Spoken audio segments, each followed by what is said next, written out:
ladies and gentlemen. Aaron Challoner here for Forever Football, DRFC, your Dogs Rovers fan channel. It is a preview today ahead of the game down in Devon against Plymouth Argyle. Now, they've been on fantastic form, and here to speak about it with me is someone you may recognise if you watch the EFL show on First 11 YouTube channel. Someone who banters me a lot, but I can take it. The one and only Niall is here. Niall, how you doing? Yeah, I'm all good, mate. All good. Looking forward to a nice, easy 3 points, hopefully. Yeah, that's the hope for Argyle fans. So, I mean, first of all, I've got to tell you about the form that your team's been on. I mean, 15 points from 8 games. You're in 4th place in the league. You're only a point off the top of the league with MK Dons. I mean, it's been an incredible start to the season for Argyle, and I think after the finish last season, I think it's one that maybe some people maybe didn't expect, even the most optimistic fans. Yeah, look, no one can ever think that we were going to do so well this season. It was as well as we are. Everyone expects progress, obviously, but I thought we've been really good. Obviously, Ryan Lowe saw the problem last season. It was clear to almost everyone who watches football that the main problem with us was our defence. Our defence was something that I can only describe as come out of a Frosty's box. It was absolutely horrific to watch. A lack of passion from all 3 of them: Will Aimson, Keelan Watson, and Jerome Mapoku, and none of them are welcome back to Plymouth Argyle. I'm never normally like that, but they particularly annoyed me last season. But onto this season, brought in a fresh new defence with Dan Scarr, James Wilson, Macaulay Gillespie, and Brendan Galloway. We do have James Bolton. I don't know if people realise we signed him. I do forget some days because he's not even played a minute of football yet. Argyle signing an injury player could never be us. But no, I think everyone can be very happy of how we've started the season. Obviously unbeaten in our last 7, and we're looking good defensively. But I also want to say no one expected Ryan Hardie to be going on some of the best form that we've ever seen from him in football. He was never like this at Blackpool, wasn't like that at Rangers. A really good season, a good start to the season for him, which has been really good considering that Niall was ruled out for, well, he also hasn't played a minute of football this season either. So yeah, we've been in great form. And now we've just got to maintain that. It's all about maintaining that and trying to finish as high as possible. Look, do I think we'll win the league? No, I don't think we will. Do I think that we can do a playoff push? I see no reason why not. Yeah, 100%. Especially this early in the season, there's optimism, amongst other clubs as well, that they can try and push up the table as the season goes on. I mean, let's look back first of all. Your last game, obviously, Portsmouth getting the 2-2 draw at Fratton Park on the weekday. And before that, obviously, you got the 1-0 win over a very firing AFC Wimbledon. I mean, the contrast between those 2 games is definitely symbolic. AFC Wimbledon, high scoring, you kept the clean sheet, you got the goal that gave you the 3 points. Then you go to Fratton Park, you got a Portsmouth side struggling here, and they somehow get a point from that game. From what I've heard from that game, Plymouth just conceding bad mistakes in certain places. I mean, it's a bit of a contrast in games, these 2. Oh, Dockyard derby, isn't it? So you always expect a team to be more fired up for a derby, especially Argyle Pompey, considering the history of the 2 clubs. We've met more times you care to imagine in League 2 and League 1. We also met in the playoff semi-final where we scored a last-minute winner to send us to Wembley to face, actually, ironically, AFC Wimbledon. We won't talk about the final, but in terms of the semi-final, we were excellent. So there is history. So I always expect Portsmouth to give us more of a game than they necessarily would give another. But I am disappointed because I felt it was a winnable game. I felt that we should have won it. Conceding with 20 seconds to go is unacceptable, really. And I said this on the EFL show. The changes that were made, bringing on Ryan Law instead for Ryan Broom, too defensive for my liking. But look, obviously I know that Conor Grant went into midfield, but I just didn't think it was right. But look, mistakes happen. But no, it wasn't a great performance, conceding free kicks in stupid places as well. Hardly an ideal situation. But Yeah, and then obviously keeping a clean sheet against AFC Wimbledon, who are, as you said, a high-scoring team, which again just shows the two different displays. But then the game before that, where we pummeled Sheffield Wednesday 3-0, what we've seen is Argyle can be a high-scoring team when we want to be, but we can also shut shop when we also want to. So yeah, very different games, but as I say, a Dockyard derby, even though it's not, a big derby or a main derby, it is still somewhat of a derby. So I think we have to acknowledge it was always going to be a difficult game, but I am disappointed we didn't get the win, because that win would have taken us top of the league. Yeah, 100%. A missed chance by Argyle there. One particular player that seems to be really getting in the form, I think we mentioned him earlier, Ryan Hardie. I mean, that guy's just come on a long way in a short space of time. I mean, how crucial... I know Doncaster on paper is going to be an easy win for Argyle fans, but... On paper, Ryan Hardie wasn't predicted to have the start to the season that he's had. I mean, how crucial has he been to that forward line, and how you press and how you attack in Ryan Lowe's tactics? No, there's always been a player in Ryan Hardie. I don't necessarily think we've ever seen the best in Ryan, and I think we are this season. I think Ryan Lowe, and this is the beauty of having a manager who can manage and actually understands football, is that Ryan has looked at what Ryan's sort of qualities are. He's a pacey player, likes to get in behind the defence, and he can be clinical when he needs to be. He's also sold more hot dogs than you care to imagine this year. If for the people watching, a hot dog is basically when he sits a keeper or a defender on their backside, and then follows it up by putting the ball in the back of the net. He gave 2 hot dogs out against AFC Wimbledon. He's always nice like that. But no, I think Ryan has been in great form, as you said. But it's also the partnership with Luke Jeffcott. I think Luke and Ryan have always alluded to their sort of relationship on and off the pitch. They're good mates. They get on, but they also know each other inside out. It's actually came out, I think someone's done, Ryan, I think Ryan did an interview about it, and just how crucial they are to each other. So no, for me, Ryan has started the season off really well, and hopefully it can continue, because as I said, there has been injuries. We did for the start of the season lack depth in our forward line. Obviously we brought in Kieran Agard and John Garrick, obviously sort of just before deadline day, John Garrick, and then brought in Kieran as a sort of loan, not a loan, but a free transfer up until January. So we've got a bit more depth there, but to be fair for Kieran, I don't know how he gets in, because I look at Ryan, I look at Luke Jeffcott, best partnership that Argyle have got. It's well known that Niall Ennis is probably the best striker in our club, but I think when we're looking at partnerships, nothing. I would argue probably nothing in the league is better than Jeffcott and Hardie. I think it's clearly one of the best partnerships in the league, and hopefully it can continue with one of them, if not both, getting on the score sheet on Saturday. Yeah, it should be interesting to see whether that partnership can cut the costs against Rovers on the weekend.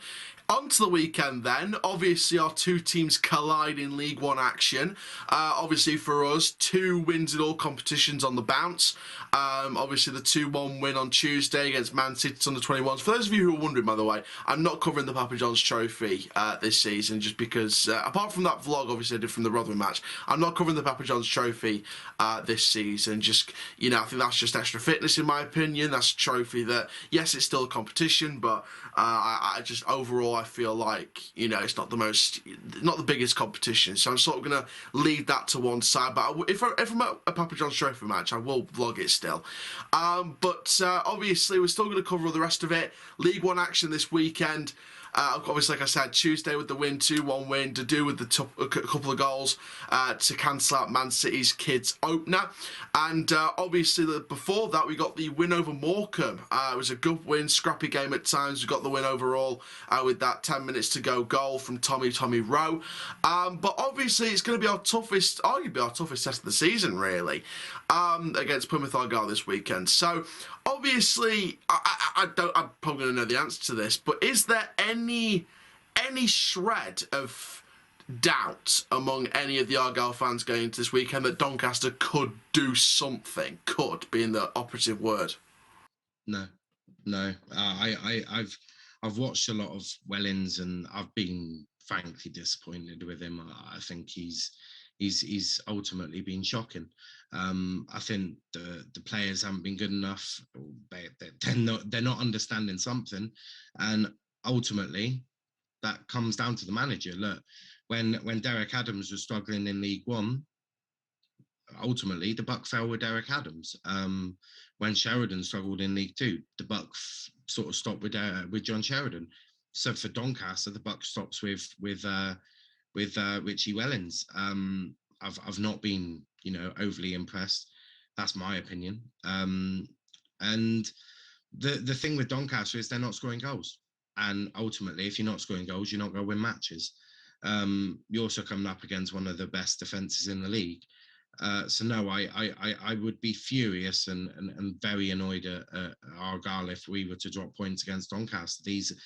If we have aspirations of going up via playoffs or automatics, then we have to win these games. These have to be the games that we pick up points at home as well. It's at home park. So I do expect to win.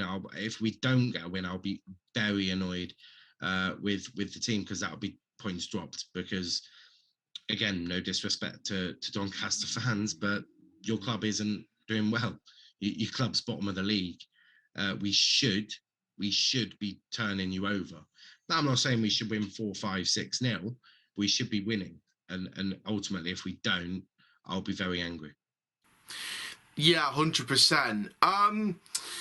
Something I want to get your rival fans' opinion on. I think we've talked about this on the EFL show a couple of times. Obviously, I know, in terms of results, that's down to Wellens if we lose and there's no excuses.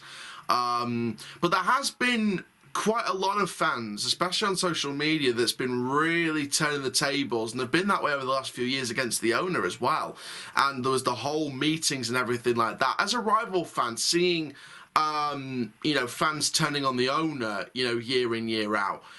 I mean, as a rival fan for a football club, is it hard to watch, or do you think that the ownership, the self-sustainable model is good enough? We just want to see some rival opinion on this.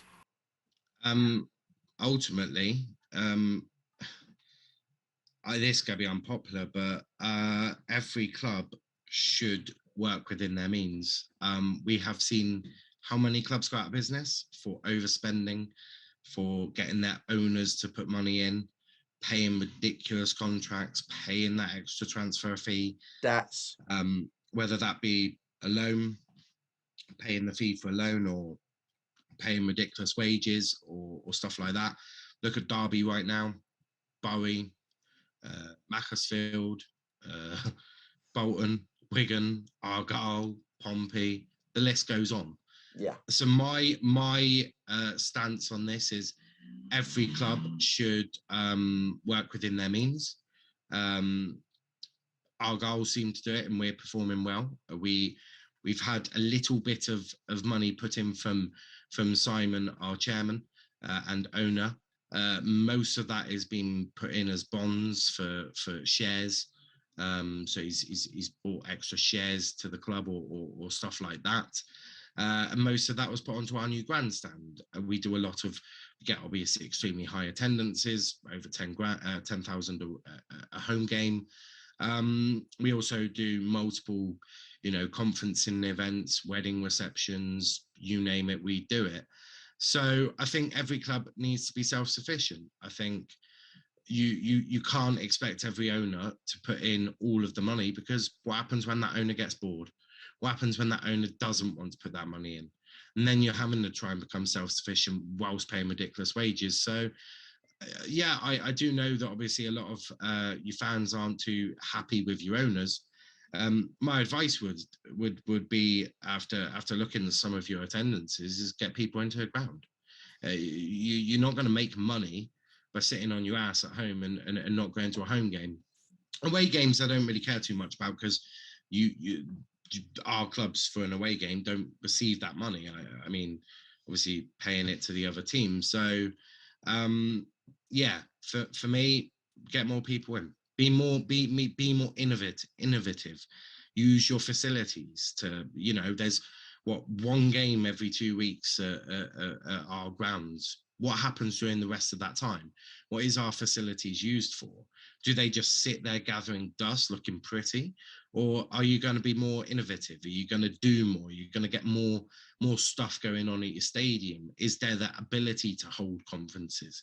Is there that ability to hold wedding receptions? These are the types of things that clubs in Leagues 1 and 2 need to look at, because ultimately we don't have a lot of money.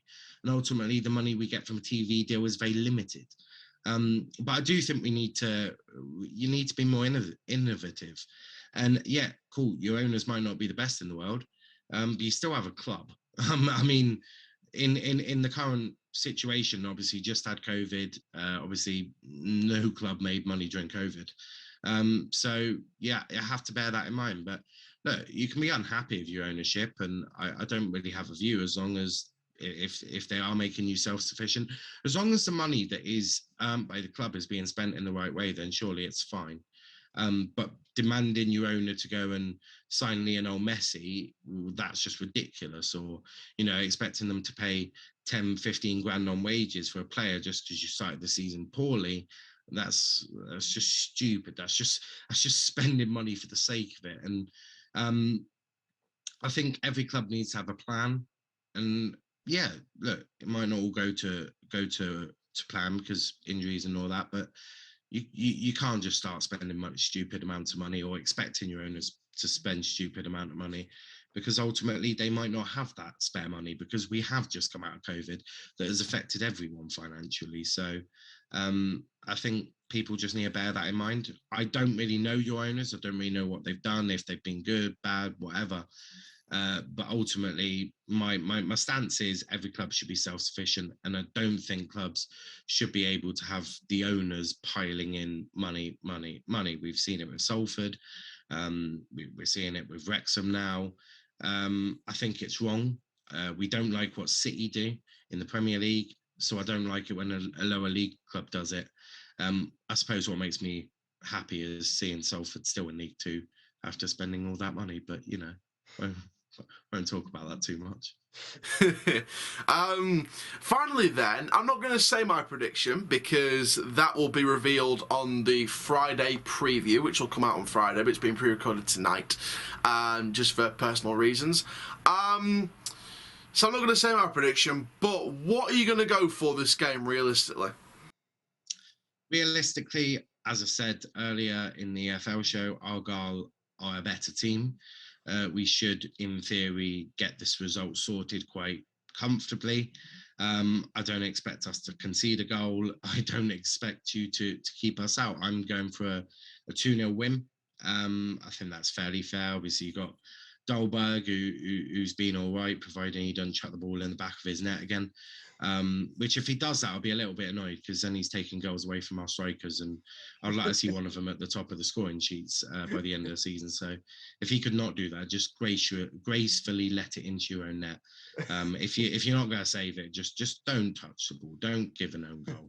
Just let Ryan Hardie have the goal, because I'd like to see him top goal scorer at the end of the season. But no, 2-0 I think is a fair result, and I think that will be the outcome on Saturday afternoon. Very interesting. Now, thank you very much for coming on the preview. Much appreciated. Not a problem, mate. And thank you guys for watching. Thank you so much. Please like, comment, subscribe. And for now, I'm Aaron Chandler from Forever Football DRFC. Keep living the Rovers life. Stay tuned, because we've got some exciting news coming in the next month about the channel and how more sports could be included. Thank you very much. Rovers till I die. Thank you very much. Thank you very much. Rovers till I die. Rovers till I die.